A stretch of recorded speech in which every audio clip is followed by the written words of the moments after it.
अस्सलाम वालेकुम।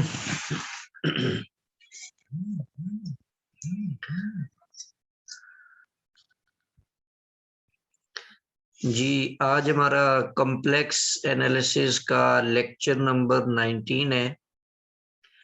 Complex integration वाले चैप्टर को हमने स्टार्ट किया हुआ था। प्रीवियस लेक्चर में हमने काशेस इंटीग्रल थ्योरम को स्टडी किया। आज उसको थोड़ा सा दोबारा हम रिवाइज करेंगे और उसके अलावा उसके कुछ कॉन्सिक्वेंसेस जो हैं उनको डिस्कस करेंगे और फिर हम काशेस इंटीग्रल फार्मूला और काशेस इंटीग्रल फार्मूला फॉर डेरिवेटिव्स इनको भी स्टडी करेंगे आज के लेक्चर में। जी स्टार्ट करते हैं हम।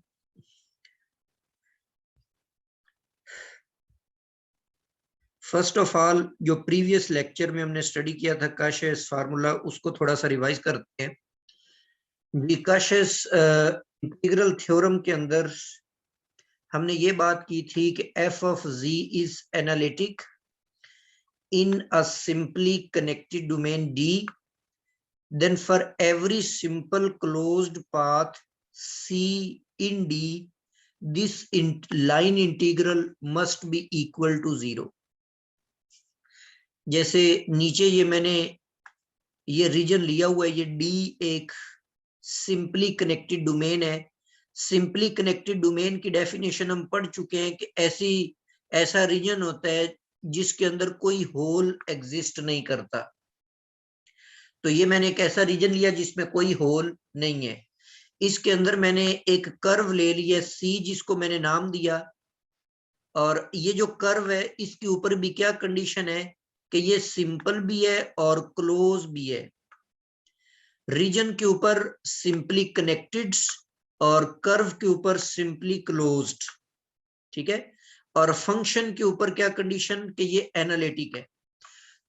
तो अगर ये तीनों चीजें पूरी हो जाएं तो फिर ये जो क्लोज्ड लाइन इंटीग्रल होगा ये इक्वल टू 0 होगा, ठीक है। तो ये सारी कंडीशंस बहुत ही जरूरी हैं। एनालिटिसिटी इसके अंदर ना हो तो फिर ये होल्ड नहीं करेगा। अगर रीजन जो है वो सिंपली कनेक्टेड डोमेन ना हो फिर भी ये होल्ड नहीं करेगा। और अगर ये पाथ जो है वो सिंपली क्लोज्ड ना हो फिर भी ये होल्ड नहीं करेगा। तो कुछ एग्जांपल्स में हम देखते हैं कि अगर हम इनमें से किसी भी चीज को स्किप कर देते हैं तो फिर क्या होगा। अच्छा, अब यहां पर आप देखें कि ये जो एक्सपोनेंशियल फंक्शन था e raise to power z, और ट्रिग्नोमेट्रिक फंक्शन और पोलिनोमियल फंक्शंस, ये पावर फंक्शन है। यहाँ पे बेसिकली यहाँ पर आप पोलिनोमियल फंक्शन भी राइट कर सकते हैं, ठीक है। मतलब if p of z is a polynomial function तो ये भी इस कंडीशन को सेटिस्फाई करेगा, हर पोलिनोमियल फंक्शन।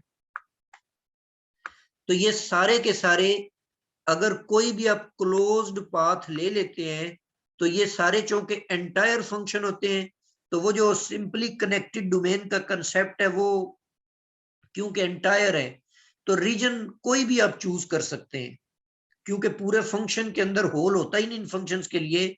ये कहीं पर भी अनडिफाइंड नहीं होते, हर जगह पर ये एनालिटिक होते हैं। तो इसीलिए इन तमाम का ये क्लोज्ड इंटीग्रल जो है लाइन इंटीग्रल ये 0 होगा। पोलिनोमियल फंक्शन के लिए भी, ट्रिग्नोमेट्रिक, कॉज और साइन इन दोनों के लिए, और एक्सपोनेंशियल फंक्शन के लिए। तो एक तो आपने ये बात याद रखनी है। अच्छा, अब वो जो पीछे कंडीशंस दी हुई हैं उनमें से कंडीशंस को हम स्किप करके चेक करते हैं। अब देखो एफ ऑफ एक्स एनालिटिक नहीं लेते आप।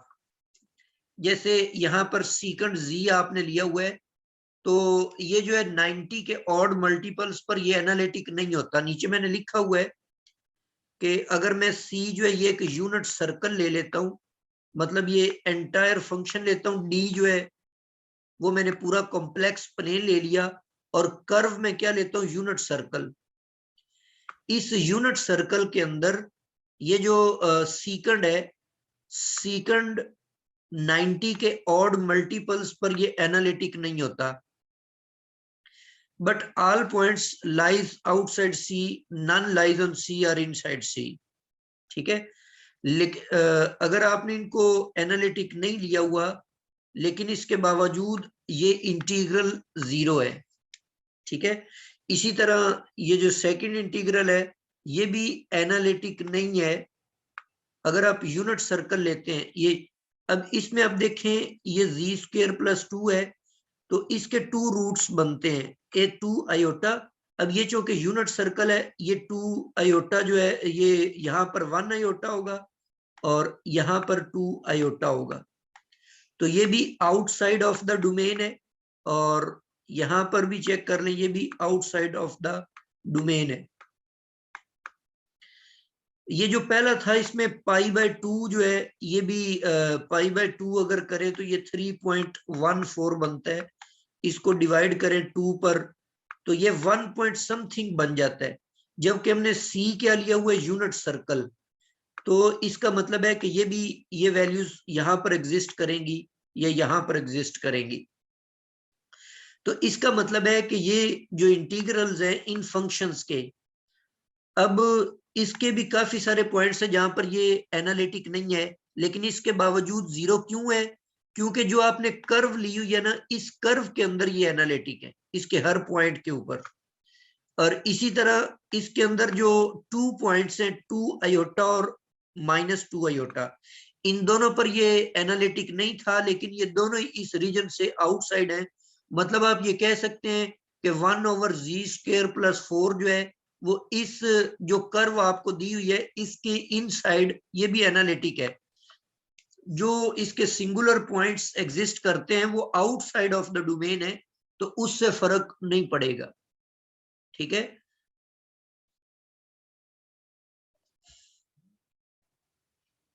जी, अब हम नॉन एनालिटिक फंक्शन लेते हैं।